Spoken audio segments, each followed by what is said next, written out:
कृष्ण की वाणी। बच्चे, तुम्हारे ऊपर से ना एक बहुत बड़ी अनहोनी टल गई मेरे बच्चे। जो मैंने तुमसे विशेष तौर पर ना अपनी पाठ पूजा करवाई थी ना, वो उसी का फल है मेरे बच्चे। तुम पूछते हो ना कभी कभी कि कृष्ण आप ऐसे पाठ पूजा क्यों करवाते हो, क्यों विशेष पूजा करने को कहते हो, तो वो इसलिए। वैसे तुम मेरी हर दिन पूजा पाठ करते हो, आराधना करते हो, लेकिन कभी कभी ना मैं तुम्हें भागवत गीता पढ़ने को कह देता हूँ, कभी नाम जाप करने को कह देता हूँ, कभी कुछ दान करने को कह देता हूँ, और तुम करते भी हो। जैसे जैसे मैं कहता हूँ ना वैसे वैसे तुम करते भी हो। और यही कारण है मेरे बच्चे कि मैं तुम्हें हर संकट से, हर परेशानी से बाहर निकालने की कोशिश करता हूँ, और निकालता भी हूँ मेरे बच्चे।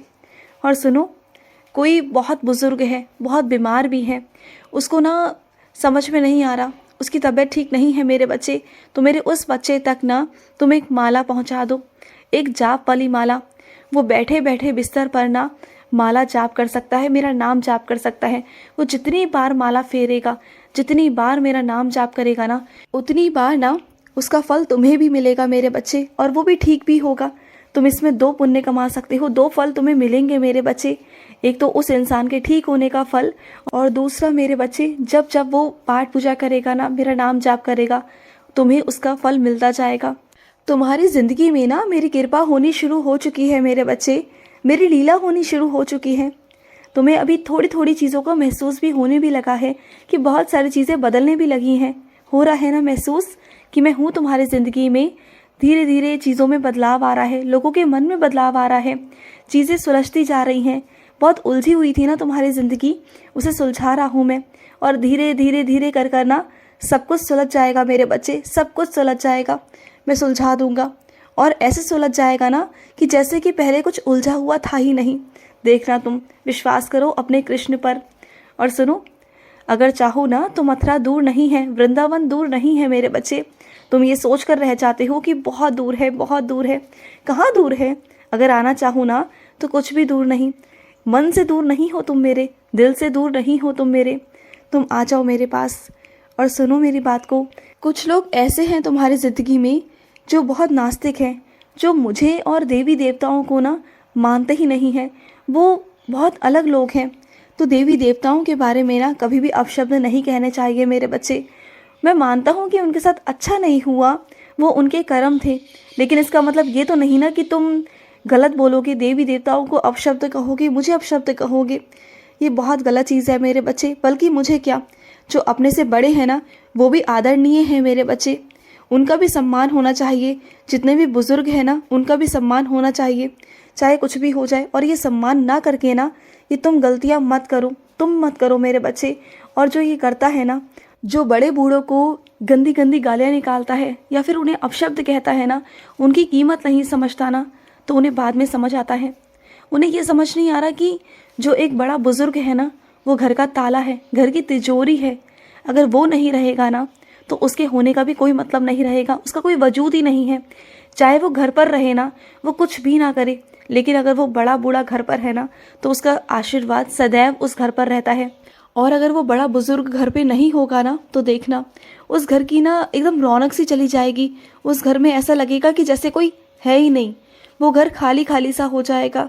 उस घर की रौनक ही बड़े बुजुर्ग होते हैं, क्योंकि उनकी असीसें होती हैं ना, जो उनका आशीर्वाद होता है वो दिल से निकलता है मेरे बच्चे।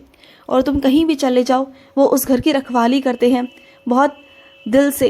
तुम चाहे कितने भी चौकीदार रख लो, चाहे कितना भी कोई संभालने वाला रख लो, लेकिन जो वो रख पाएंगे ना, वो जिस तरीके से तुम्हारे घर को रख पाएंगे ना, तुम्हारा क्या, वो उन्हीं का घर है, तो वो बहुत प्यार से रख पाएंगे। उनका सम्मान करो, उनका आदर करो। उनकी अभी तुम्हें चीज़ें महसूस नहीं हो रही, लेकिन जब वो नहीं रहेंगे ना तब उनकी अहमियत तुम्हें महसूस होगी। तब जाके तुम्हें महसूस होगा कि वो क्या है तुम्हारे लिए और क्या थे तुम्हारे लिए। तुम्हें तब जाके महसूस होगा तुम्हें। तो अभी वक्त है, संभल जाओ, अभी वक्त है, उनकी कीमत को समझ लो। वो बहुत प्यार करते हैं तुमसे। हाँ, मानता हूँ कि कभी कभी गुस्से में बोल जाते हैं कुछ, लेकिन इसका मतलब ये नहीं कि वो तुमसे प्यार नहीं करते। वो तुमसे बहुत बहुत प्यार करते हैं, बहुत प्यार करते हैं।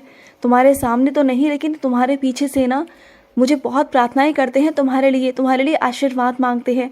तुमसे बहुत प्यार करते हैं, समझो उन्हें। जाओ उनके पास जाकर बैठो, उनसे बात करो, उन्हें ना गले से लगा लो। देखो, उन्हें बहुत अच्छा महसूस होगा। हाँ, मानता हूँ कि कभी कभी उनकी सोच कभी कभी थोड़ी डगमगा सी जाती है। कुछ लोगों के कहने पर उनका मन भी भटक जाता है।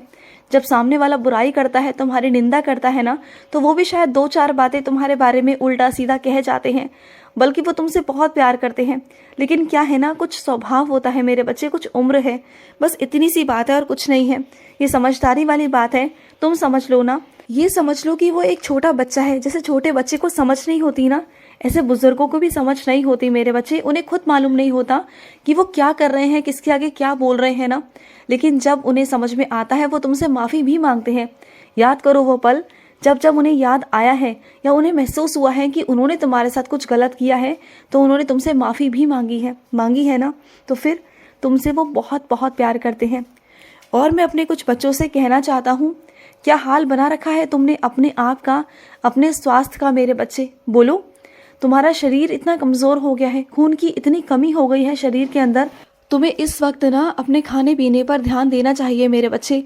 लेकिन एक तुम हो कि बाहर का खाना खाते हो, चीज़ें करते हो, ये सब मत करो ना। जो चीज़ें परहेज की बताई गई हैं, उन चीज़ों को ना खाकर ना, जो पौष्टिक आहार है, संतुलित आहार है, उसे खाओ। मैं सिर्फ ये कहता हूँ कि कुछ दिन, कुछ महीने अपने आप को परहेज करके देखो तो सही, अपने शरीर को सही तो करो। इतना कम तुम्हारा अंदर खून है, क्यों अपने शरीर के साथ और अपने साथ खिलवाड़ कर रहे हो तुम। ऐसा बिल्कुल भी मत करो। कोई कल को तुम्हारी करने नहीं आएगा, कोई तुम्हारा साथ नहीं देगा।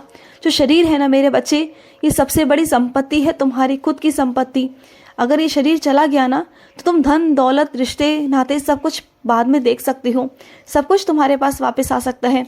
लेकिन जो ये शरीर है ना, अगर ये एक बार ढल गया ना, तो ये वापस कभी नहीं आएगा, ये दोबारा से वैसे कभी बन नहीं पाएगा। अपने शरीर की कीमत को समझो, ये अनमोल है।